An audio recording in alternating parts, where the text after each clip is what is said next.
Sickly white. You're live. Oh, we're live. We live, everybody. What up? Is that better? That's kind of better. It's 71Kicks. How we doing, guys? We're back this week. Another remote sesh here. Oh, man, I'm just working on this lighting here. It's all right. Zach, what's up, man? How you doing? Living the dream, as they say. Exactly. And whenever I hear that, I always respond every day. Every day is a new dream, right? We got something new going on. Something like that. Right? Every day.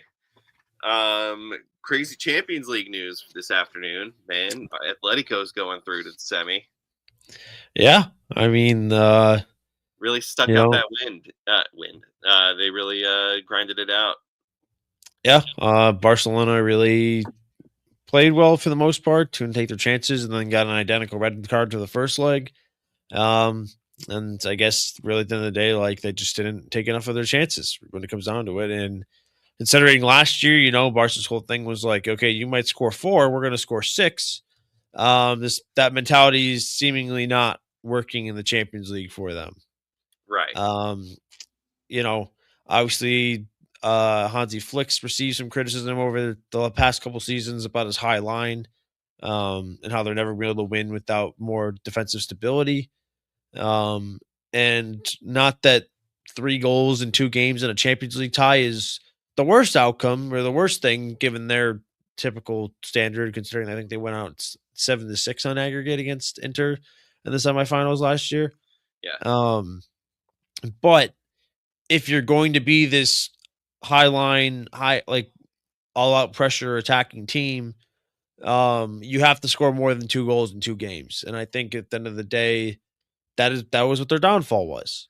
And obviously the players very active on social media before this game, very adamant that they're going to go through. They had a goal called back today as well, but at the end of the day, they're a young team that's still growing and developing as a team that needs to probably bring in some more experience in certain places. Well, you talked about the defensive issues, and it's been their glaring issue since this Lamine Yamal era has started. I feel like all these pieces at Barcelona have fallen into place really well. They lucked out with their acquiring Chesney during all that time with their goalkeeper troubles, but they still got some solid hands in the net. But their back line has been the biggest issue during all this time. Like everything you can, it'll all work out like you're saying, where you have the goals coming from your superstars like Rafinha, and when you got somebody like Lamine Yamal who can still produce for the age that he's at, and he gets some flack for the teams that he can score against versus like the big games he's in, but he's also shown up in some of these big games. So he gets an unfair sort of critique in that regard. But exactly as you're saying, like in the past 2 seasons for the Champions League, it was even said last year, and it was proven,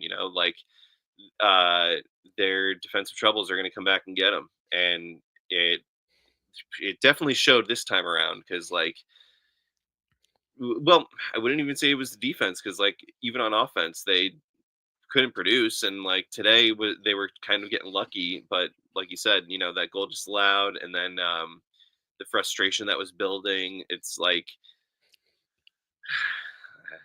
we start talking about tactics and the tactical breakdown with some teams and what they can do, and Atleti has just done exactly what you should do when you have a team and the coach that can apply what they're being told from training. So all the credit to Atletico there for that one. And then the other game was the Bayern game, right? Did they go through? PSG Liverpool. PSG, right. That's why I was an afterthought, because that was kind of written before the game even started today. Yep. I think it ended 3-0 on aggregate. So 4. Dembele had a brace today, so 2-0 first leg, 2-0 at Anfield. Right. This special atmosphere that was going to just spur Liverpool on. The atmosphere was great today, to be fair, and they didn't play terrible, all things considered. But when you're playing a team like PSG, you got to be better than than that. You got to take your chances, and at the end of the day, like 0 goals in 2 games, not gonna get you anywhere. Obviously, especially not against a team like PSG that's capable of scoring 3, 4, 5, if not more a night. Yeah, Um, exactly. so you know, just PSG is very good. They're looking like very deserving champions last season, and they're putting in a very good title defense of the Champions League this year. Obviously, next up's going to be Bayern Munich most likely. Could be Matchup Real of Madrid the still. tournament right It's there. Yeah, Yep, exactly. It could could still be still be Real. They're Madrid. still in it, but the idea of Realistically, a Bayern Bayern though, PSG game, that's that's that's the fireworks one to right look. there. Yeah, That's a exactly. game That's that deserves to be a final. It shouldn't be a semifinal. It should be a final. yeah. But you know, that's just how the cookie crumbles. So one side you're going to have a beautiful game.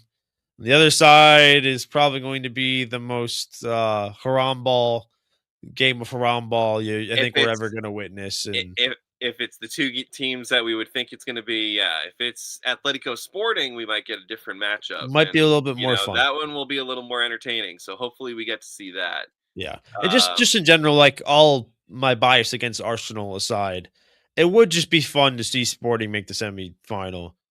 no, They've exactly. It played would. they played very well this year. Had a favorable draw against Bodo, which obviously, first leg got killed, second leg had an unbelievable performance and win 5-0. Um, That's just what but the kind of performance level you need to be at to compete in this Champions League yeah, right now, and you need to be able to display that at all times. They definitely did in that first leg against Arsenal. They gave it to them, and like they should have had a better advantage and result than they got.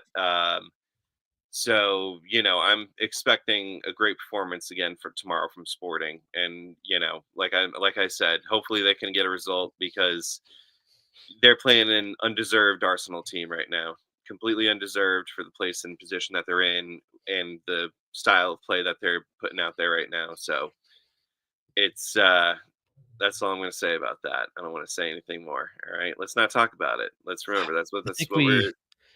I think we have to talk about it though. Unfortunately, like if you don't want to talk about it, I'll talk about it. I'm more than happy to talk about it. So I'll But just keep it brief because, like my mom always said, if you got nothing good to say, you shouldn't say anything at all. So I really got nothing good to say at all about the state of the club, the state of things that have been happening.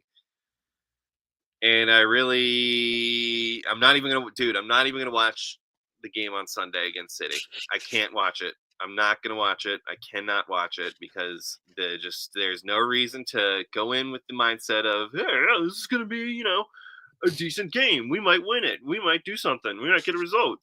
We might tie it. Like all the credit and to the team the past 6 years. Apparently they haven't had a win since like 22 or something, 23 maybe, which is a crazy stat. We had that unbeaten run against all the top six teams, but it all just came crashing down this year, and it's not the year for that kind of thing to be happening. And especially with our last game against City being less than a month ago, just about a month ago, and the result that happened there, how exposed and everything. There's just nothing to look forward to on Sunday. So I'm gonna try and have an afternoon with some friends, hang out, not even pay attention to the game. If we win, I'll maybe go watch it, but can't. It's yeah. literally just about the mental capacity. Do not have the mental space to let myself get to the place I know I will get And while watching that game. you probably know what question's coming from me next. What's that? If Have we bottled it?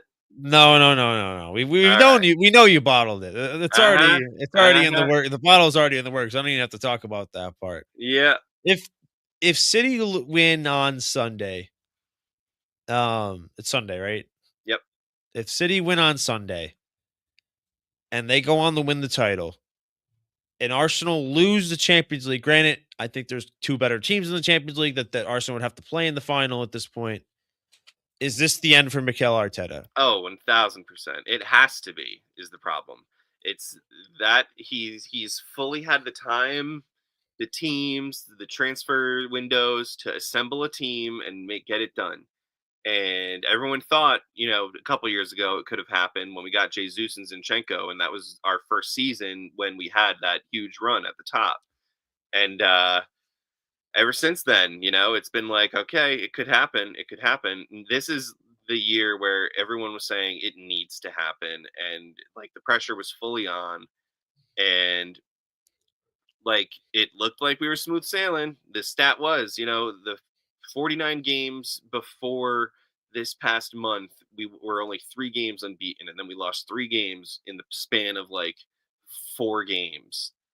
And to see that happen within that span of time, it's like if you space those out during the season, sure, it's one thing to like objectively look at things and have a sort of mindset of like, it could happen still, it couldn't happen.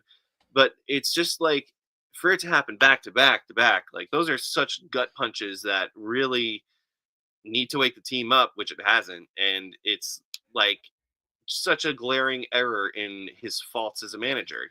Like he's made it so far as a manager through performing as in a season, but when the time matters and when he needs to get over the line, he hasn't been able to do it. And it's 4 years in a row now, you can say, because like the first 2 years, he was building the team and getting it to where we can compete. We've been competing now for 4 years. That's more than enough time where you have had to get a result and you haven't. So if this is the year, that's it, man. Because you have players right now that are, like the handbrake has been on all year.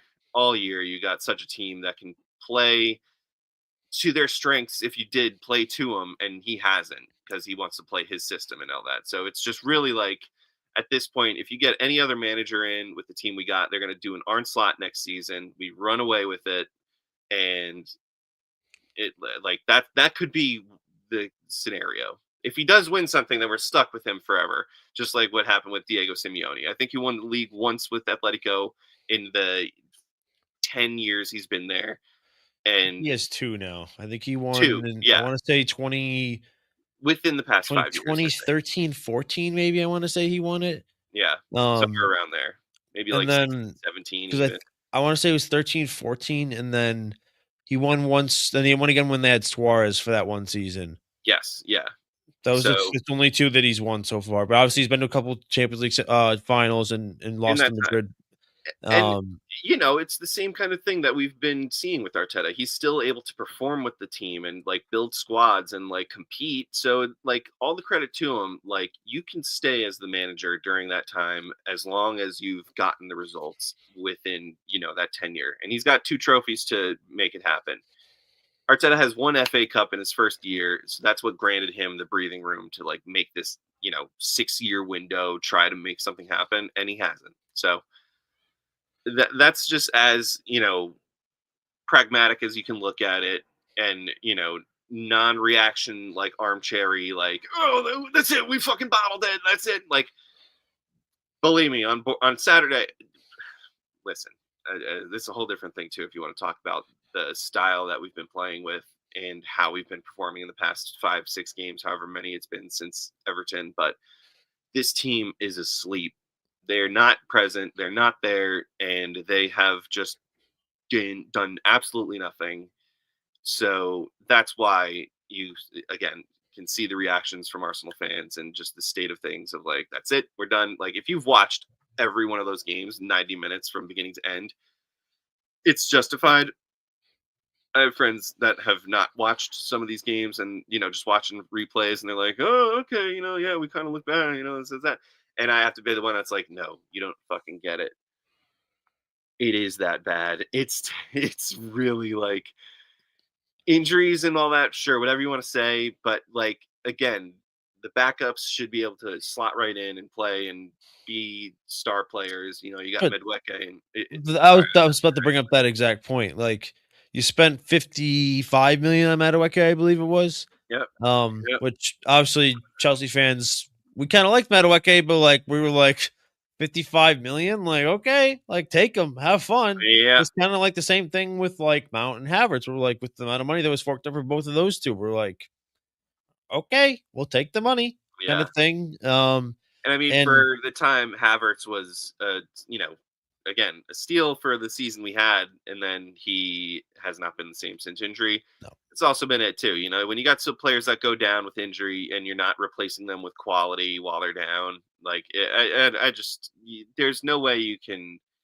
foresee it happening and be able to plan around that kind of thing. But oh my god, man! Like the fact that Mikel Marino going down has been such a huge blow to us this season shows. It's just like that dude was such a reliable depth player for us when we had him in just all aspects. You know, you put him up top, put him in the midfield, he was just there and was able to get the job done and help these kids get over the line because of again his status as a player, his leadership in the locker room, whatever you want to say. It's like Declan Rice has been the only player showing up for the past month, and he can only do so much. You know, I can't. Yeah. I Please, mean, just I can't obviously, do any. I'm enjoying the downfall.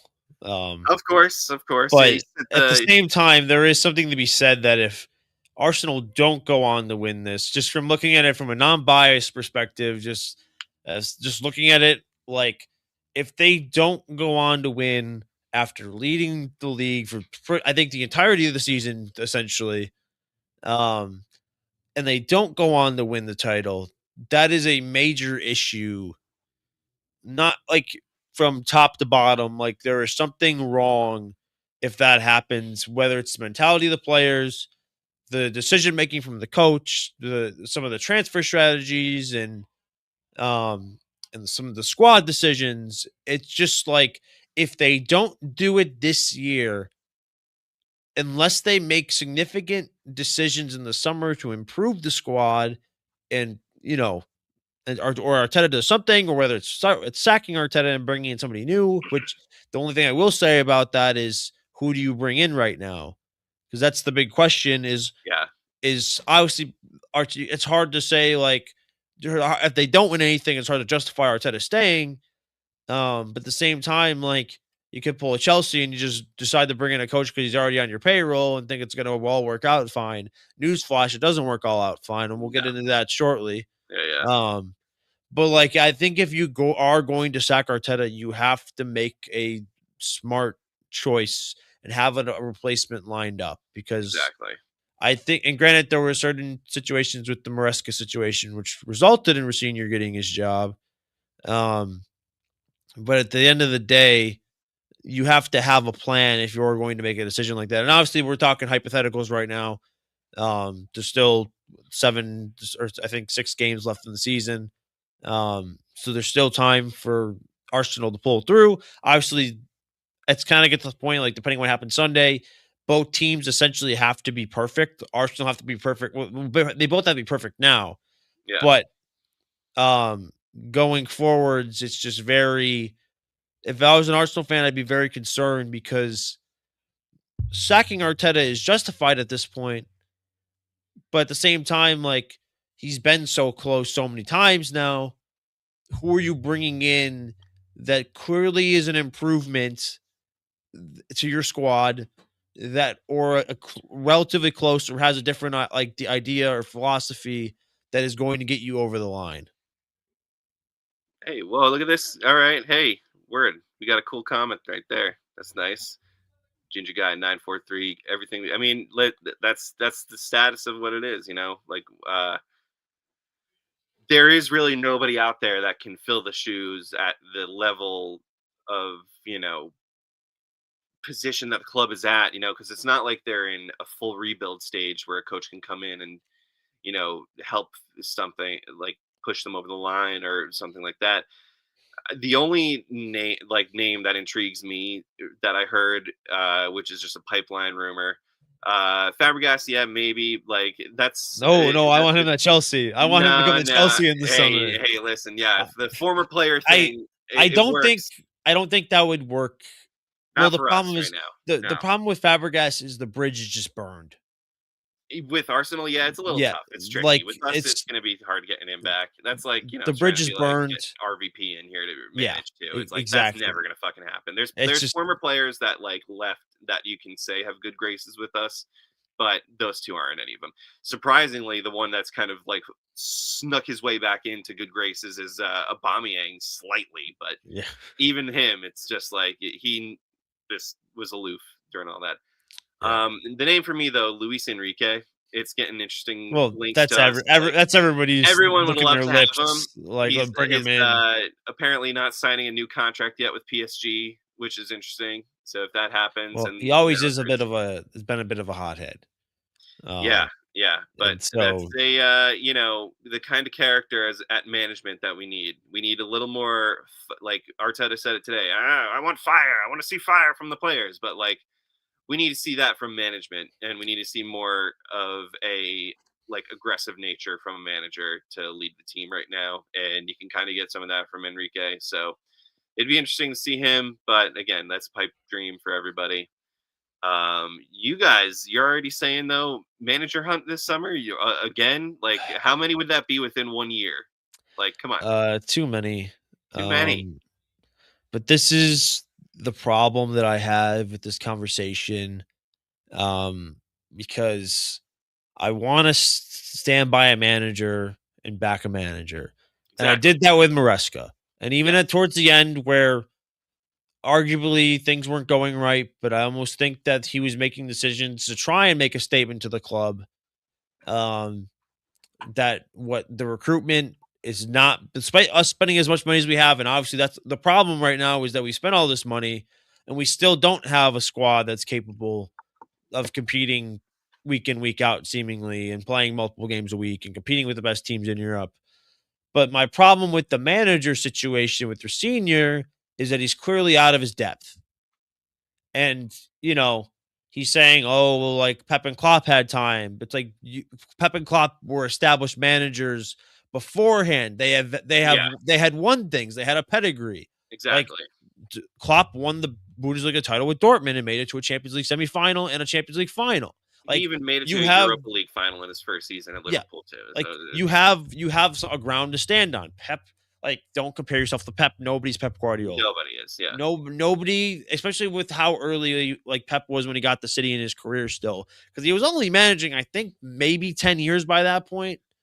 Yeah, Like his if his that, Bayern run wasn't that long, or it was either just the combination of Barca and Bayern were like, yeah, you was know, you know, but like Pep had won things, so he had a ground to stand on. He won a couple of Champions Leagues, and he beat Sir Alex Ferguson twice in a Champions League final. yeah, Who people still argue is the better manager, which is like open your damn eyes and use your brain, and you'll know who the better manager is.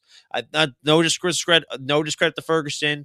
I understand the argument if that he had lesser players, but we're getting off topic here a little bit now.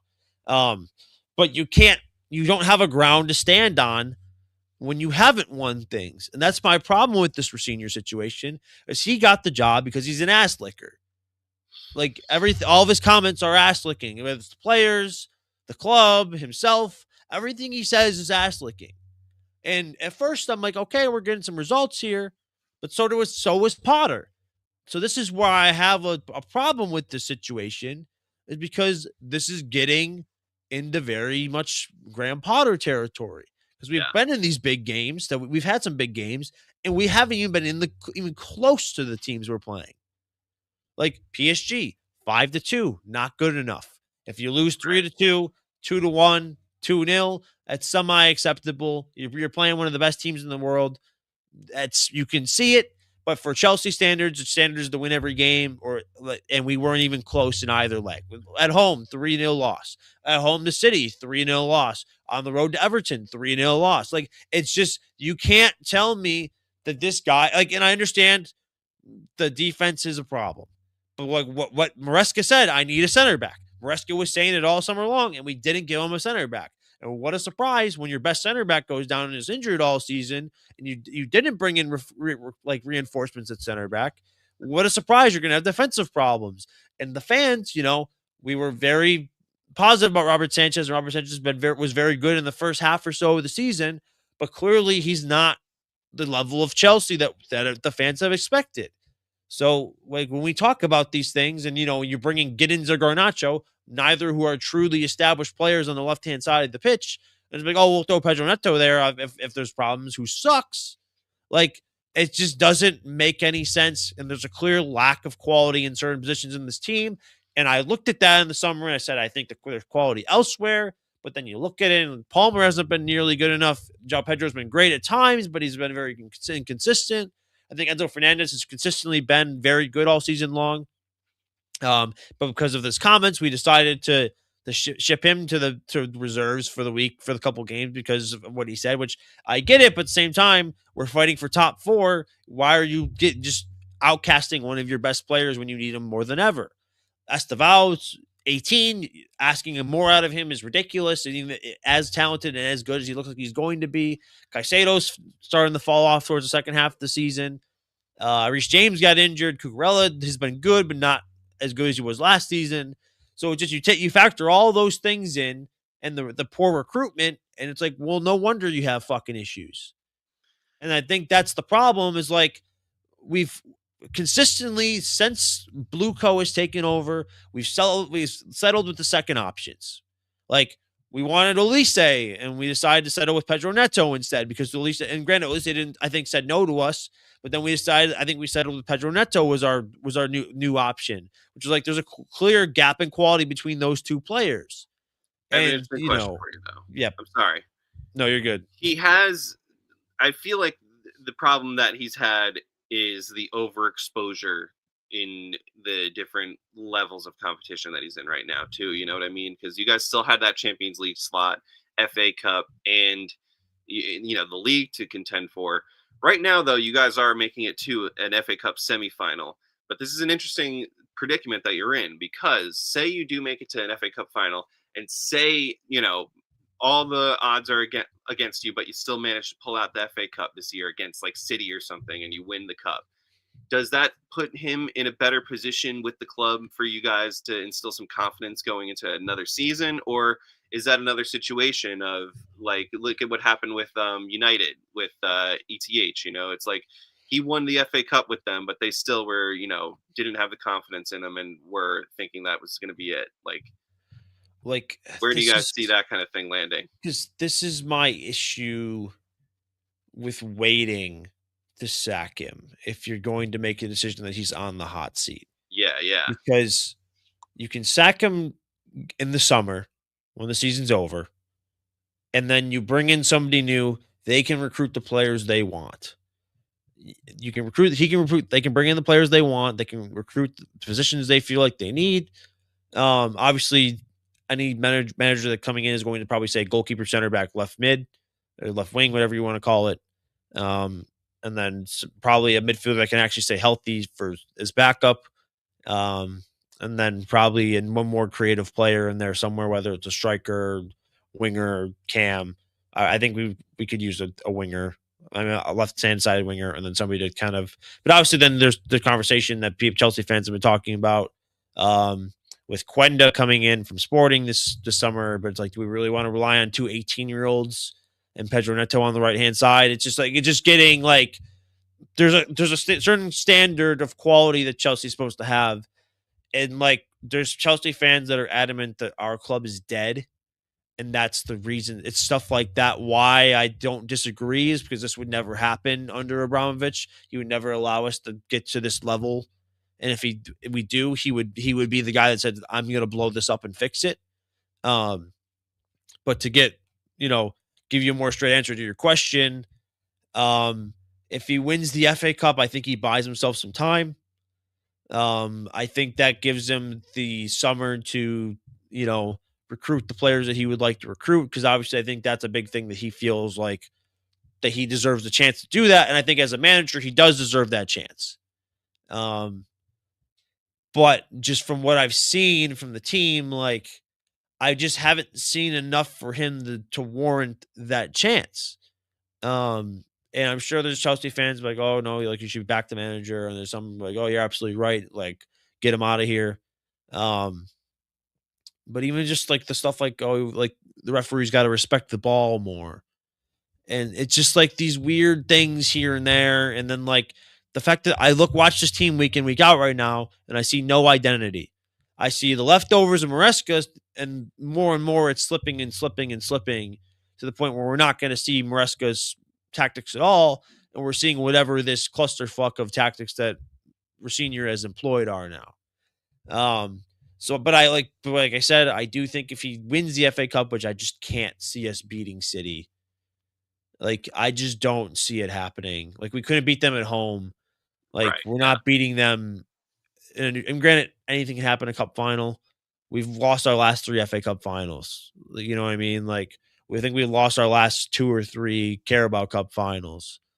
Like we haven't done well at Wembley in recent years, and we're not Yeah. playing at a level where I'm like, oh yeah, we'll turn up and have a game. Like Yeah. Yeah. like last year for the Club World Cup, we were still playing well, um, but it's like, oh, I can see us turning up. I don't think it's going to happen versus this PSG team, but I can still at least see us potentially turning up and getting a result. Now, granted, that was probably the best Chelsea performance I think I've ever seen in the 15 years or so that I've been a Chelsea fan for. Um, but that there was something there with Maresca that felt like that team could have that type of performance versus PSG. I don't see that with this team right now. Like Right. Right. Palmer, like I said, Palmer's struggling. Uh, Enzo's head is halfway in Madrid already. It's seemingly Caicedo's struggling for whatever reason. Our center backs are non-existent. It's Robert Sanchez, it's hard to blame him right now when the defense has been playing so poor. Um, but like real, and I know it's people like, oh, you spent so much money already, but like Chelsea fans will be the first people to tell you that we don't think we spent money wisely in certain positions. And those positions include goalkeeper, center back, and left wing. And who we bring into those positions, I don't know because we're not going to have Champions League football. So now we're going to have that problem that we're going to end up going to another lot, probably signing more secondary options again. Um, Well, that fifth Champions League spot is open. You just said not making it though. What's the table looking like there? we're 4 points 55 back. points, Villa. Yeah, 4 points. That's not going to do you good. Um, and we still have to go to Anfield, and we still have to play United at home this weekend. So, like, we have a tough schedule, and we still have to go to Sunderland on the road the last game of the season. Granted, we play Spurs, which might be a free 3 points, but like I think Sunderland's only lost like one game at home all season or something ridiculous. Yeah. Like, you know what I mean? So where we have these games where I'm like, I'm not confident we're going to get more than like 6 points the rest of the season. Right. I know United just had a bad game, but like they've overall have been playing much better than us. Yeah. Bruno No. will probably Exactly. have a They have. field day with our defenders at this Yeah. rate. Like, so like Everton had a field day with us, so anybody can have a field. Like, you know what I mean? And Everton's a good team, don't get me wrong, Yeah. but it's just not good enough. And obviously, like people will be like, "Oh, Caldwell's coming back." I would just let him sit the rest of the season. Just there's no point in even No. No need to trying rush to. them back at this There's point. no Exactly. point, especially if like we lose this week and like we go 7 points back. Like there's a chance we could slip out of Europe altogether. Yeah. I mean, And the yeah, point differential there, you're 2 points ahead of Brighton, Sunderland, who are in ninth and 10th place, which is crazy. And Everton are right behind you, tied with Brentford in seventh and eighth at 47. yeah, So we could literally drop mid-table out of the there is top 10 crazy. or drop to Mid-table like is 10th. nuts. You know what I mean? Like, Yeah, and that's just not good enough at the end of the day. So right. especially like if that happens, like if we drop to 9th or 10th this season, Senior has to go. Yeah, yeah, no doubt. Like Yeah, you can't. There's nothing you can tell me. Like I will have seen everything I need to know because at the end of the day, like the defense hasn't been great this season, but we were still getting some results out of them with Maresca. And literally, soon as our senior came in, 2 goals here, 3 goals here, 2 goals here, 3 goals here. Like yeah, it's just not good enough at the end of the day. And it's just yeah, obviously attacking wise, we look lifeless half the time. This is when I talked about last summer, like, why are we bringing in Garnacho when we can try to go for a player like Rodrigo or a Bradley Barcola, which, granted, I know he would have been hard to get out of PSG, but like, or even like a Neko or Nico Williams from Bilbao. Like, yeah, it's just these are the type of players we should be looking at, not Garnacho and Giddens, who had like a 10-game purple patch where he scored like almost all of his goals in the Bundesliga last year. yeah, Like, get into the player if you want to sign, great. But then you should send him out on loan. Garnacho, another one. Fine as a backup. Shouldn't be starting very many games for us at all.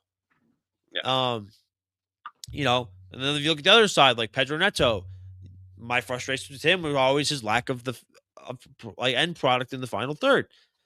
And once again, like he's had a better season in terms of productivity, but still nowhere near the level that we need out of a winger at Chelsea. And I think that's the end of the day. What it comes down to is that there's a lot of good players in this squad, but they are just simply not the level of Chelsea that is of this football club and what is expected out of this football club. Yeah, And like if you even like if you compare us to any other team that like in the past 10 years, even all the way up until like 2023, like what before like the mass exodus started and the mass buying started, sure. like you take a player like Willian, and Willian's better than any winger we have at the club right now. At Like, and that it's period not of like time. yeah, and at that period of time, like Pedro was a better winger than anybody we have right now. Yeah. You Yeah, know what I oh mean? my Like it's god, Pedro, like come on, man. Pedro and Exactly. Willian were like obviously like kind of like in terms of the right wing, we're like a 1A, 1B No, type I got you. No, situation. I know what you mean, And like exactly. when Hazard was hurt, or like that one season, like we moved Hazard to the center for some games because Diego Costa wasn't playing well. Or no, it was Murata. Sorry, Murata was terrible. Right. Oh, man. Um, and we had Pedro, Willian, and Murata and Hazard, which was like always a fun front three to have. Um, I think we did it sometimes under Conte, maybe too. I want to say like on occasion. Um, or it was No, mainly under Conte, I think. But I know what you uh, mean, though. It's like yeah, the stages that you've seen from Chelsea in the past 20 years, like, yeah. there's Like been this even the noticeable Joe slow Coles and the decline. Damian Duffs of the world, like sure they didn't have end product, but they were creative constantly, were constant threats to a team, Yeah. and they dribbled the ball well. Like Pedro Neto doesn't threaten anyone. Garnacho doesn't threaten anybody except for people that like are going through stuff. Like was watching him is just that much of a burden on your eyes. You know what I mean? Like he's a burden to just No, your completely. mind You watching him guys, play. it's the peaks have plateaued. It's definitely, and I wouldn't even say plateaued because it's not like you guys are at a top. You guys have been on a steady decline, and it's worrying, you know. And like we keep talking about the managers circus that you guys have had, and that's why it's just crazy to hear that Chelsea could be in the manager hunt again this upcoming summer. So And again, I you just gotta I hope for the completely best. But agree.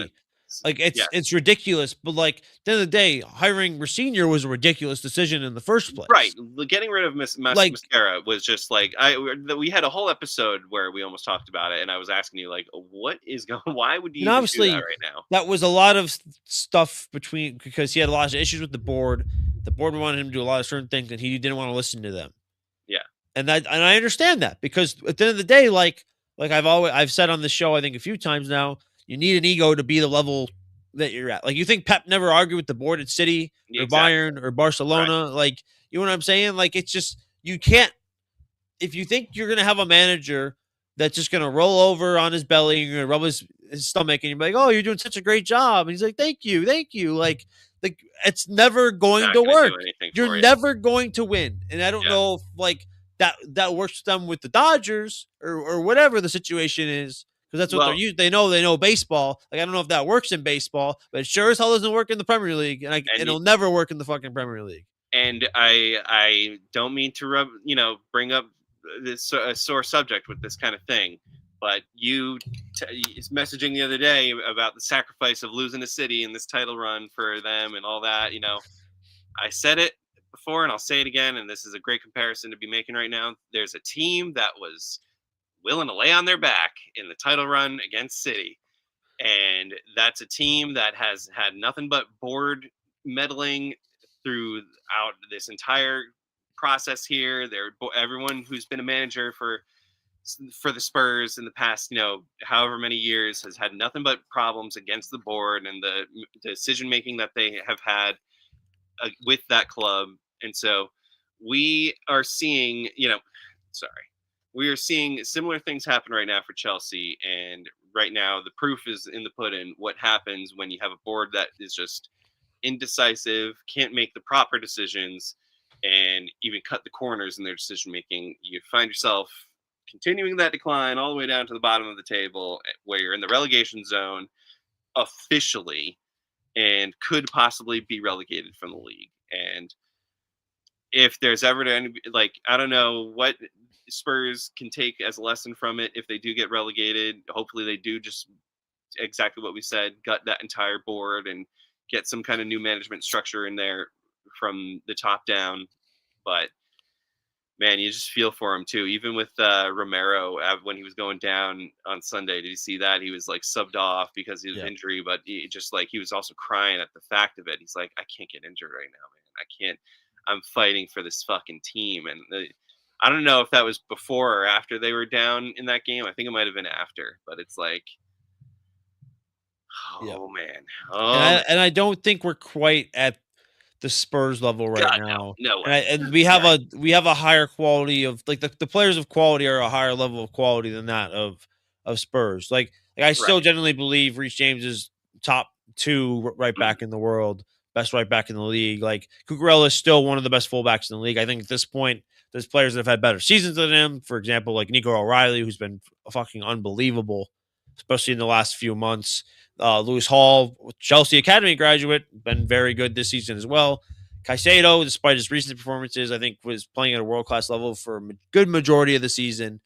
Cole Palmer, there's the player in there. I generally just think he is struggling with injury because we know he said he was playing with injury a while back, and I don't think he's really given it the time to recover the way he needs it to.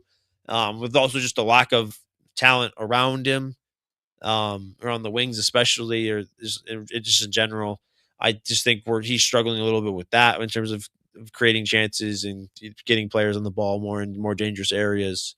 Um, João Pedro, like I said, when he's on, he's on. When he's off, I don't think he's bad. I just think there's times where like we're not getting him the ball enough or getting him the ball in dangerous areas enough. And I Right. think it's a result of once again our wingers at this club that aren't just clearly aren't good enough. No, so Um, you're totally right on that though, with like the depth and like level of player that you guys have compared to Tottenham. It's an unfair comparison to make currently right now, but but I get what you are it's saying though, where it's just there the foresight of the situation of how it's played out like if we previously and is that's what's what I'm going on. saying is like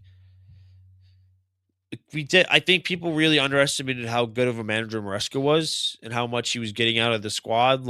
And I like, and we had the little purple patch with Senior when he came in, just like the boost of having a new manager and wanting to impress the manager.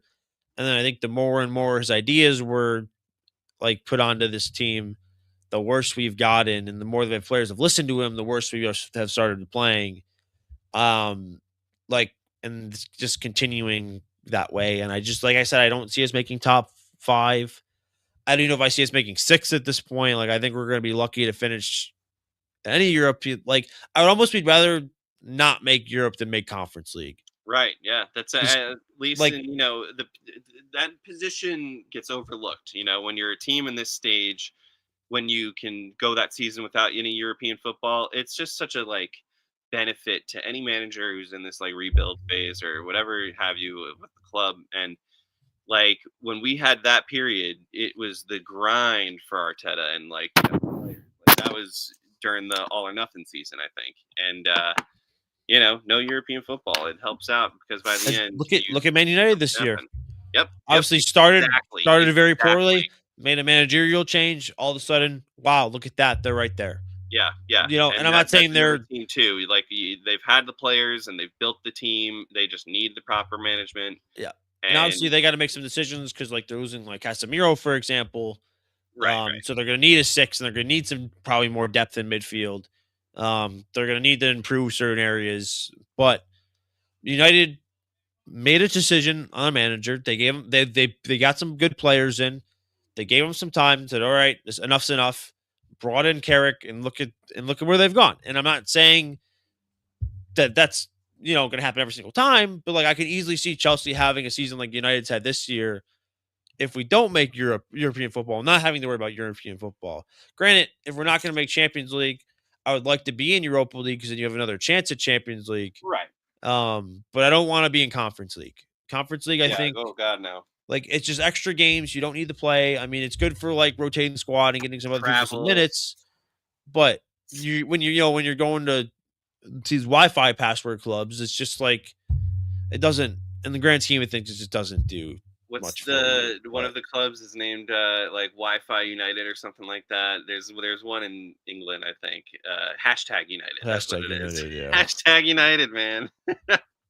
Yeah, No, I totally hear that. Listen, it's an interesting story and situation going on there with both our clubs, unfortunately. yeah. But And Brandon just sitting here, well, he's not here today, but he's just sitting there with his feet kicked up, just watching just lovely blind Bayern Munich just play beautiful yeah, football, some pumping about 3 good goals a football from game past every single Bayern. team. Liverpool's Like, kind of finding some groove, so they're getting some good football from them. Yeah, it's yeah. all good. And I'm looking forward to hearing from him when he gets back because he did a tour at the Parc de Paris. I'm pretty Went to sure a that's what it's called, Strasbourg right? game Yeah, too, yeah. I I believe. think he did. He might have. Yeah. So we got to hear some from the boots from the ground in France out there. Hopefully, those are the only boots in the ground that we have over in that continent soon. Yeah. Yeah, man, it's been this was a killer week for both of us, but just some better things ahead. Hopefully, you got a cup run. We hopefully have a cup run to look forward to, and next week will be some big movement next week, at least on my end. So we'll see what goes on. I might not even exist anymore at that point, depending on how things go. So we'll see. Um, but yeah, I think we could wrap this up here, man. Solid stuff. And This podcast is becoming a therapy session for us. right, it definitely Just get has. all of It our gives us enough frustrations and enough anger time out. passes between games and when we can react. Because God, if you caught me on Saturday, ooh, Yeah. ooh, See, Saturday or Sunday, I wasn't really that angry because I was making the whole joke about what was the meme? It was the Thanos meme. A small small sacrifice to sacrifice. pay for salvation, which Uh, obviously, like, we were joking about that, but every Chelsea fan knew we needed to win that game. And if we wanted to finish in top four, and unfortunately, it's not looking. I can't even see it happening this year. Like, I just can't see us finishing top five. Like, 4 points back with 6 games to go. Liverpool's playing better than us right now. it's a tough hill to climb. Um, Villa's found some form again, so Villa's done enough to keep their head afloat. Essentially, I yeah, think we're 7 points behind them. Like, we're not catching yeah. them. No, Like, United United lost. firmly. We're still 7 points back of them. Like, so. It's just so, as much as I joked, it was more just for the rage bait on Sunday, Mm-hmm. um, more than If anything. anything, that game produced one of the biggest memes in history, and hopefully to God that we can just do something this year. Because if we don't, then that picture of the guy drinking from the Arsenal bottle is going to be infamous. Yep. It's going to live on for history, and it took minutes for that to go viral. So that's just where the Yep. state of the us against the world status of things. We'll see what goes on over the weekend, but until then, next Tuesday, catch us back here live, everybody. We might be back live in the studio. We were going to be doing it live, but just complications today. It's all good. We'll check you next time, y'all. Next Tuesday. 71 Kicks.